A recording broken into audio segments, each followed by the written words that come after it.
In New Jersey, the presidential election will be mainly by mail-in voting. And in Pennsylvania, the governor's asking the Supreme Court to extend mail-in ballot deadlines. The reliability of the U.S. Postal Service is becoming a central concern as we near November 3rd during a pandemic. We wanted to get some perspective on this problem tonight. And joining us is Dr. Christopher Borek, director of the Muhlenberg College Institute of Public Opinion. Doctor, thanks for being here. Thanks. My pleasure. So given the ongoing pandemic, are we looking at historic impact of voting by mail, do you think, this election? Oh, I think that's clear. The levels of voting by mail will surpass anything we've seen in Pennsylvania or New Jersey in our history. Traditionally, it's been pretty hard to vote by mail in both states. Some changes that predate the COVID situation in Pennsylvania allowed more people to vote by mail, and the COVID situation has really ramped that up to a level where I expect that clearly a majority of Pennsylvanians will probably vote by mail this fall. But given the concerns we're hearing about, how could mail-in ballots that potentially missed the deadline change the landscape for a premier battleground state like Pennsylvania? Yeah, that's a great point. Pennsylvania is a premier battleground state, and so everything is magnified that happens in the Commonwealth. And right now, there's a gigantic debate going on between the state and the U.S. Postal Service about just how those procedures are going to take place this fall.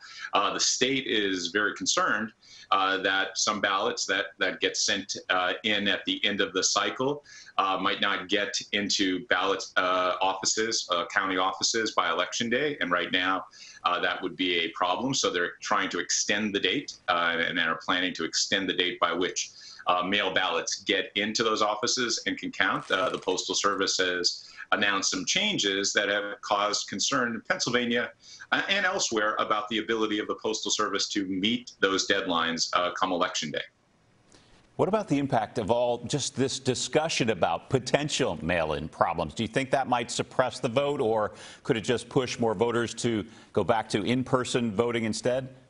Yeah, that's the fantastic question. If people are concerned, there's incredible interest in this race right now in Pennsylvania and beyond, and there's lots of energy. So people want to engage. I think we're going to see very, very high levels of engagement this fall. If people become concerned that their ballots won't count if mailed in, you might see them even in the midst of an epidemic deciding to opt for traditional ballot locations and going out and doing that.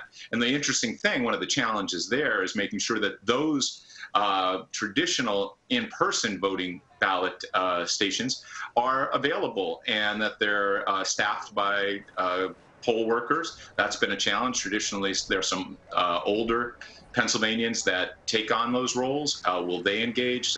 Obviously, very important to pay attention to the deadlines and even go forward, back, I should say, and get your ballot in as early as possible if you're doing it by mail. Dr. Christopher Borek from Muhlenberg College, we thank you for joining us. For an in-depth look at Pennsylvania's court battle over mail-in balloting and reaction to New Jersey's new rules, you can go to NBC10.com and the free NBC10 app for the latest.